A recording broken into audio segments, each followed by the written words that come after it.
Don't jump back here again, guys. How are you? I previously did a video before, about a month or two ago, about Ibuki's Vortex and how to do it, and some strategies and some things that I've learned and things that I've found out about it. But it was made kind of poorly, even though it was well organized and constructed. There were some flaws in it and some things that really weren't explained that well about the Vortex. So I'm here and I'm back again to kind of just go through that process again and hopefully make it a little bit more clear of what needs to be done and how it needs to be done and such. The first thing that you really have to do is, first off, you got to know how to get the Vortex going and what you need to do. And you have like 3 to 4 options to begin that Vortex. The first option that you have is the simple neck breaker. Use this to end combos. Do not use this from full screen. Don't do anything stupid. Don't do random neck breakers. You'll get punished. It's not safe on block. You'll get fucked up.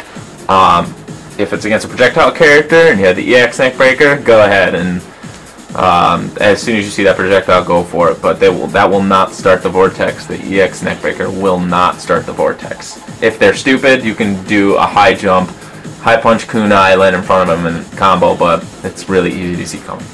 Alright, so you can do the neck breaker, you can do the forward throw, and there's a lot of options with the forward throw that are really interesting that I figured out, so those are interesting. A sweep kick. You can use it from max range, but the thing is it's a little harder to get the Vortex if you use it from max range, because you have to dash in and then do it. So you could do like a medium, I think it's like a medium kick dash that works, or a high kick dash, and then you can do it from whatever. Not really my favorite, but I usually like to do a high kick and then do it like that. That's pretty useful. It's pretty fast, and sometimes people freak out because they don't expect you to do it that quickly. That's a good way to do it too. You can, basically, the best way to do it is to super jump, but you don't need to super jump. You don't need to, but the thing is it's safer if you do the super jump, like 85–90% of the time. So try to get in the habit of doing the super jump in your Vortex. Thing is when you're doing it from the forward throw, you can super jump, but it's probably better if you do not, because it makes it a little bit more ambiguous and harder to see coming. So, like I said, basically there's a couple of things that get in the way of Ibuki's Vortex. First off, your best way to get into the Vortex and do the most damage within the Vortex is the low punch, medium punch, high punch target combo 4. And that leads into either the neck breaker, which is what you want most of the time, or the Rada. The good thing about the Rada is if your character that you're playing against is not vortexable or you have difficulties, it pushes them towards the corner really fast. So there, like 2 fucking Radas, he's standing right there and he's in trouble because he can't move his back. He can't move back and he can't be as defensive. So you limit. So basically the way I see it is if your character like Ryu, Ken, Blanca, or somebody that gets out of Vortex, if you're having trouble with it, go to Radas. End your combos with those and push them towards the corner so you can keep them there and be a little bit more aggressive. Corner play is great in this game, and there's a lot of advantages for every character, so corner play if you're having trouble. Okay, now let's get into the things that you can do. The main 2 things that you should be doing after the neck breaker, after your Vortex and you get that kunai off, are the low punch, medium punch, high punch, target combo, and the neck breaker, or if you're further away and you cross them up and you have the kunai hit the other side, you should end with the crouching medium punch. Now, the reason why I say you go from crouching medium punch as opposed to the low kick, medium kick target combo is that even though you're doing more hits, I messed that up, even though you're doing more hits within that combo, you do more damage and stun if you do the crouching medium punch. And it actually combos. Even though it comes out in 8 frames and it comes out slower, it has much more range. So if you're not sure where you're going to land, and if you don't think all of the 4 hits of your target combo 4 are going to connect, you should do the crouching medium punch because it has really good range. So if you land far away from your opponent, you can easily combo into the neck breaker. So you can use any version of the neck breaker to combo into it. It's a lot easier and simple because it does decent damage and does good stun, so it's a good choice. If you do the low kick, medium kick, you lose about 100 damage and 50 stun, which adds up as the match goes on, of course. So let's say that let's burn super. Some Ibuki players, I do, have trouble keeping super when I'm trying to vortex. Sometimes I have trouble with that. So what you want to do is, when you're going to do, you have basically a couple of options when you're vortexing. You could jump, throw the kunai, land in front of them.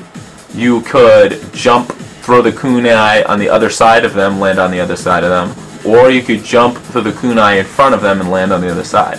I have problems landing in front of them. That's just me, but I can have them on command hit from the front or back. Now I'm going to have it hit the front. That's the front.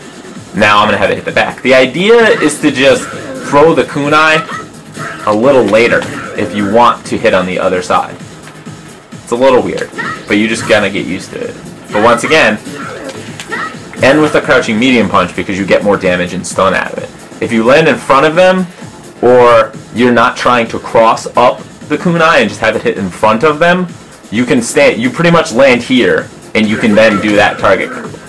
Keep in mind also that if your opponent is crouch blocking, if they're going to crouch, there are certain characters that will whiff when you do the low punch, medium punch, high punch target combo 4.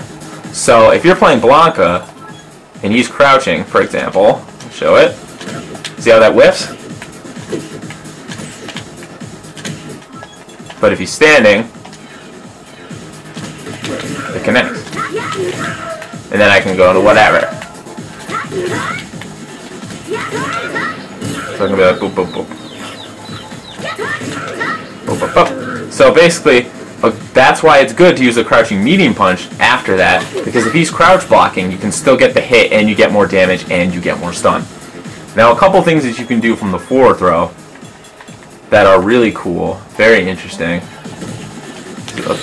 Actually, a dozen things you could probably do, but a couple things that I've noticed. First thing that I like to do is get the forward throw, step back just a little bit, and then do your moves or whatever. Just a little. I didn't step back enough. Bam. You could do that. Step back just a little, and as soon as you kind of see her step back a little bit, go to work. Go to work. Next thing you can do is you could dash to the other side of them with a high kick command dash, and then quickly do a combo. The thing is that it's pretty hard. It's kind of strict. The timing's pretty strict, but you can do it. It's kind of hard. It just takes a little practice. I'm not consistent with it yet. Another thing that you can do is you can do fake out that dash and do a low kick command dash. Like that. So it would look like this. First off, let me kill the super. So it would look like this. A little too fast. See? 4-hit combo. So you could do that as well. So you can do the low kick command dash, you can do the high kick command dash, or you can step backwards a little bit. And that's that. Basically, that's the Vortex in a nutshell. That's everything that I thought about. Let me show you this quickly. See? That's a 4-hit combo. That can work too. But it's always in the front. You can't do anything else about that, and it's really predictable. It's just good if you're playing against someone who doesn't know what they're doing. Other than that, that's pretty much the basics of a Vortex, and that's how you do it. It's all about feel. It's all about just practicing and getting used to it. Doing the spin kicks to try to get the untechable, do the high kick, do the throw, and do the neck breaker. That's pretty much her Vortex in a nutshell. If you have any questions or comments, please leave them. But that's basically the premise of her Vortex. She has a lot more options, I'm sure, but I haven't really dipped into them or researched or done anything crazy. This is all that I figured out with a Vortex.